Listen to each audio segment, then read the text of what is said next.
from downtown Detroit, home of WDIV and Click on Detroit. Local 4 News First at 4 starts now.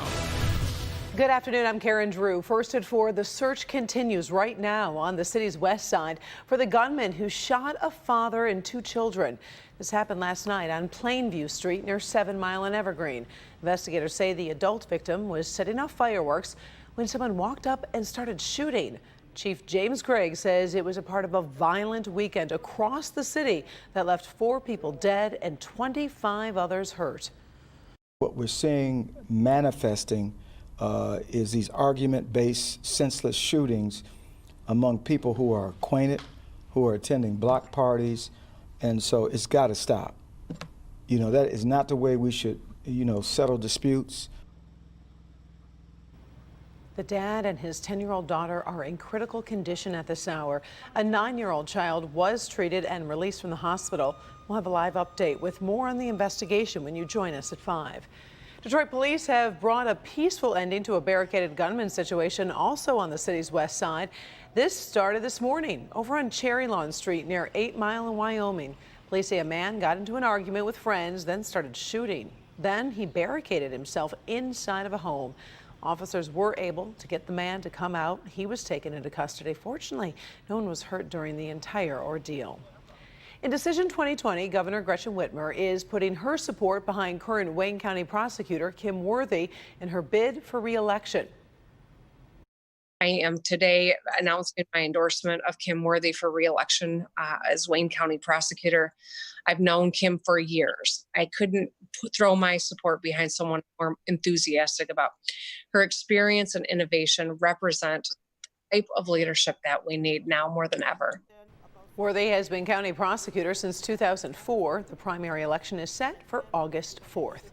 Governor Gretchen Whitmer is fighting to prevent Michigan gyms and health clubs from opening later this week. Friday, a federal judge in Grand Rapids made a ruling that would allow gyms across the state to reopen June 25th, which is this Thursday. The governor's office says it immediately filed for a stay with the 6th Circuit Court of Appeals. So in the meantime, gym owners and customers are left wondering if and when their locations will open. We're working this story, and of course, we'll keep you posted. Nationally, the status of the COVID-19 battle continues to vary from state to state. New York City is entering phase 2 of its reopening plan, with in-person retail, salons, and barbershops all resuming business. The Big Apple was once seen as the epicenter of the outbreak in the U.S., but 23 other states are seeing a rise in their numbers of coronavirus cases. Now the biggest hotspot could be Florida, where the governor admits the surge in the Sunshine State is not just because of more testing. He says Florida is seeing more transmission among people in their 20s and 30s.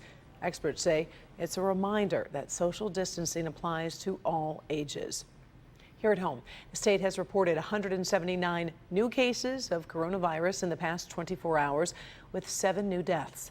Both numbers have been in that range for almost 2 weeks. Also, the University of Michigan says it will launch its fall semester on August 31st with a mix of in-person and online instruction. State Republican lawmakers will announce their return to learn plan for Michigan schools tomorrow. They're getting a jump on the governor, who plans to release her strategy on June 30th. And Ford and Fiat Chrysler are back to full production today after limiting shifts to start coronavirus safety procedures. In your first forecast, we're starting to see another change in the weather, which includes some rain overnight. Ben Bailey tracking it from his home office with the very latest. Good afternoon, Ben. Hey, Karen. Yeah, we do have multiple chances of rain, and I think a lot of folks are welcoming that. The caveat is I just don't think we're going to see a whole lot in those chances. But first things first, the heat is a little bit lower than what we saw in the last several days. We're only in the low 80s in a lot of spots right now. 83, one of our warmer temperatures out in Howell, but of course, Flint continues to be one of the warm spots at 88 as we speak. Here's Storm Tracker 4. We don't have anything on our side of the state, but we can already start to see some showers and probably some thunderstorms starting to pop up there in the west portion of the state. So do expect to see those this evening. Otherwise, mainly dry with some drops for the remainder of the week. And then heat comes back for the weekend with thunderstorm chances. We'll run all that down for you in just a few minutes. Karen? All right. Thank you, Ben. Federal authorities have now announced they are also investigating the discovery of a noose in a garage stall being used by NASCAR racer Bubba Wallace. He is the only full-time black driver in the NASCAR Cup Series, and there is so much outrage over this one. Kimberly Gill in the newsroom with the very latest developments. Kim. Hi, Karen. Good afternoon. We're told the noose was found in a garage at the Talladega Superspeedway in Alabama.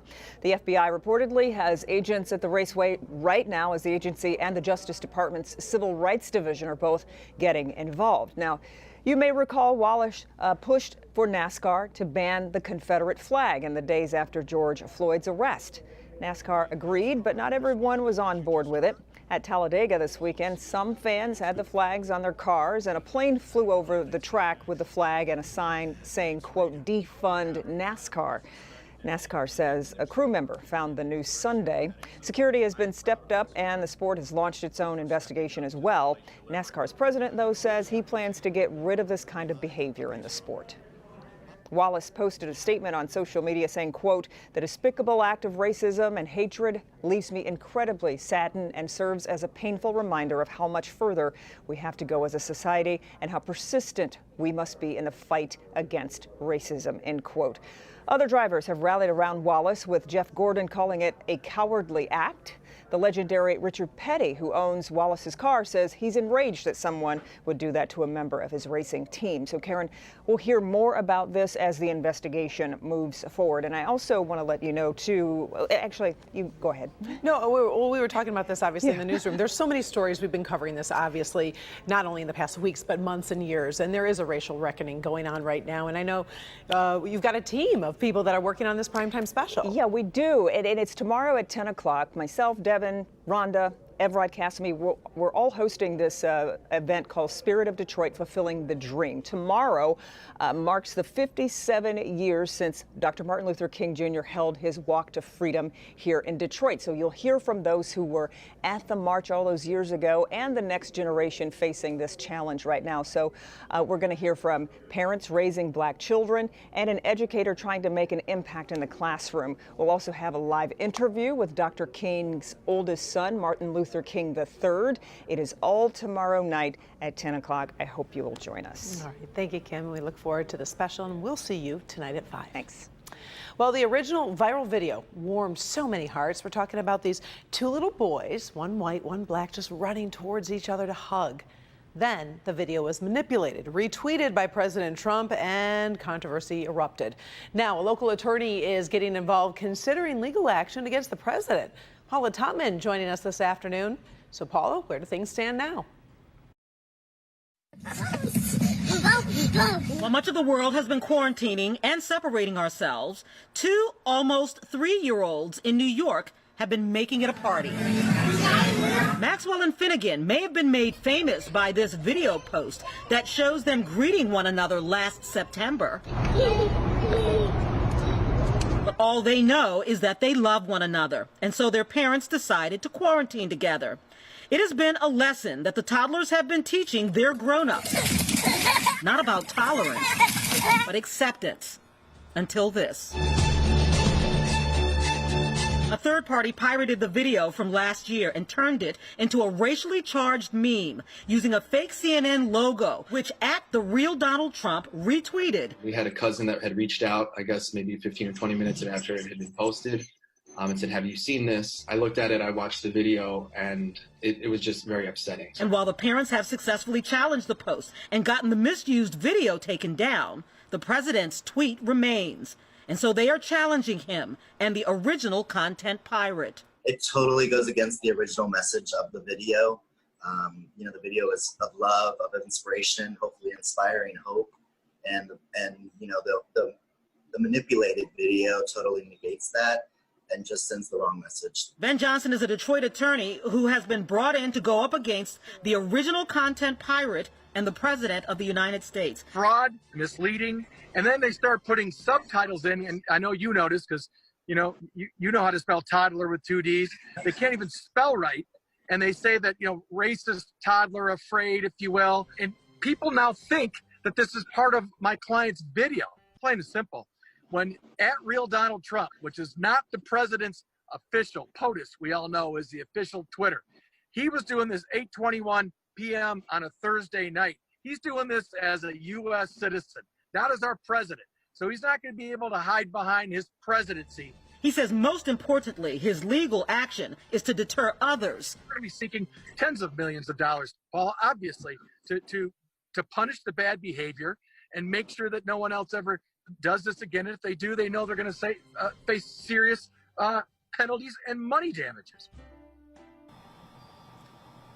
So Johnson is working with a New York attorney, Kelly Newman Law Group, and so this file is going to be filed in Manhattan. They believe it'll be filed before the end of the week, and under New York law, they think they can get some pretty serious punitive damages if they're successful. I do want to go back to the parents for just a second, Karen, because while they were in quarantine together, they did start a brand new social media platform where they're actually bringing in content to teach parents how to be anti-racist and how to raise anti-racist children. And so we'll put a link to that on our social media platforms. Much appreciated. That would be a great link to be following. Thanks, Paula. Still ahead, we are hearing about a change in one of the world's most popular video games. Something is missing following civil unrest over the death of George Floyd. Also, China comes up with another way to boost COVID-19 testing. We have some cool time-lapse video showing how this lab suddenly appears. Up first, looks like a longtime statue of President Theodore Roosevelt is coming down. We'll talk about why and the reaction from the current president next.